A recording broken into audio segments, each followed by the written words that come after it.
Hello दोस्तों, कैसे हैं आप सब लोग? सब ठीक होंगे। आज हम पढ़ेंगे आधुनिक काल के अंतर्गत नई कविता और समकालीन कविता के प्रश्नोत्तर। ठीक है। पहला प्रश्न है, नई कविता पत्रिका का प्रकाशन आरंभ हुआ। जो नई कविता है, पत्रिका का प्रकाशन कब आरंभ हुआ? वह हुआ था सन 1954 में, 1954 में। ठीक है, आपको याद रखना है ये। अगला प्रश्न है, नई कविता के प्रमुख लक्षण हैं। नई कविता के प्रमुख लक्षण हैं अनुभूति की सच्चाई और बुद्धिमूलक यथार्थवादी दृष्टि। ठीक है, नई कविता के प्रमुख लक्षण हैं अनुभूति की सच्चाई और बुद्धिमूलक यथार्थवादी दृष्टि। ठीक है।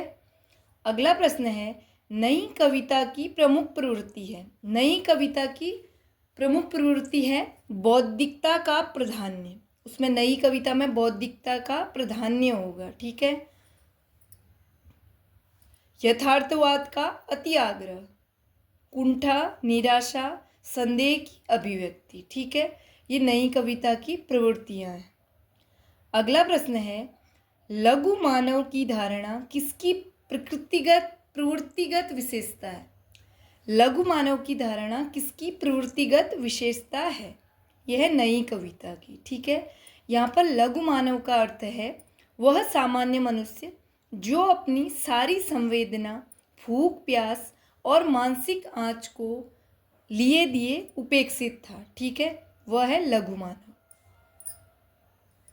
अगला प्रश्न है, नई कविता परंपरा का तिरस्कार है और नई कहानी परंपरा का विस्तार।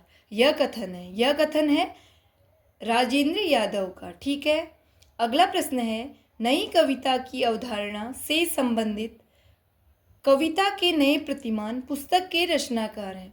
कविता के नए प्रतिमान पुस्तक के रचनाकार हैं नामवर सिंह। ठीक है।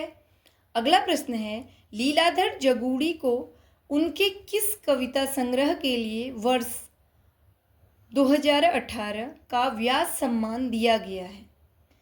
कौन सी कृति है लीलाधर जगूड़ी जी की जिसके लिए उन्हें 2018 का व्यास सम्मान दिया गया है?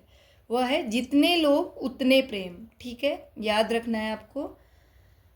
अगला प्रश्न है, मंगलेश डबराल की रचना है। मंगलेश डबराल जी की रचना है पहाड़ पर लालटेन। ये बार बार एग्जाम में आया है। ठीक है, आगामी परीक्षा में भी आपके ये क्वेश्चन आ सकता है। अगला प्रश्न है, नरेश मेहता कृत संशय की एक रात में के मन के संशय को चित्रित किया गया है। किसके मन के संशय को चित्रित किया गया है? ये भगवान राम के मन के संशय को चित्रित किया गया, राम के। ठीक है, आपको याद रखना है ये भी। अगला प्रश्न है, खबर का मुंह विज्ञापन से ढका है के रचनाकार।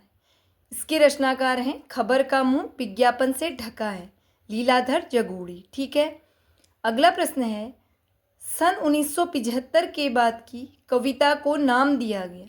1975 के बाद की जो कविता है उसे नाम दिया गया समकालीन कविता। ठीक है।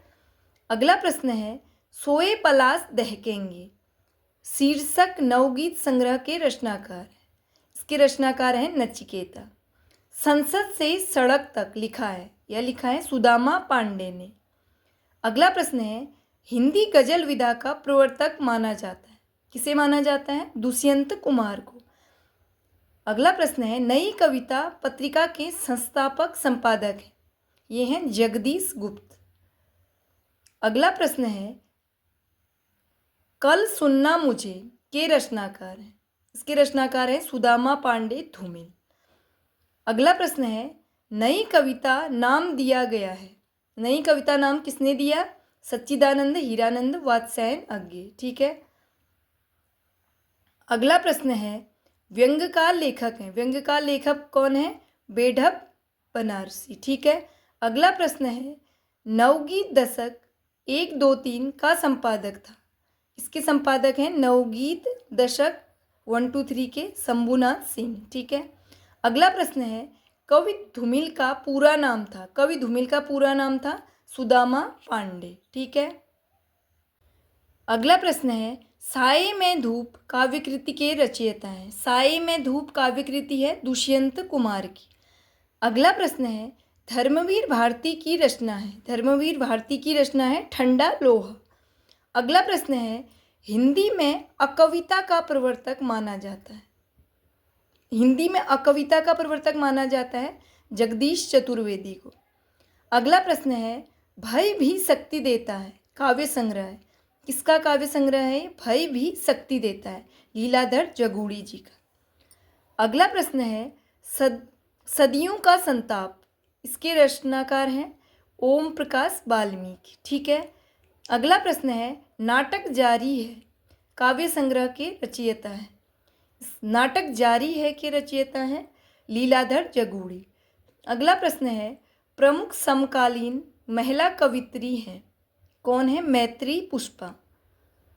अगला और लास्ट प्रश्न है, शंखमुखी शिखरों पर काव्य संग्रह है। किसका काव्य संग्रह है?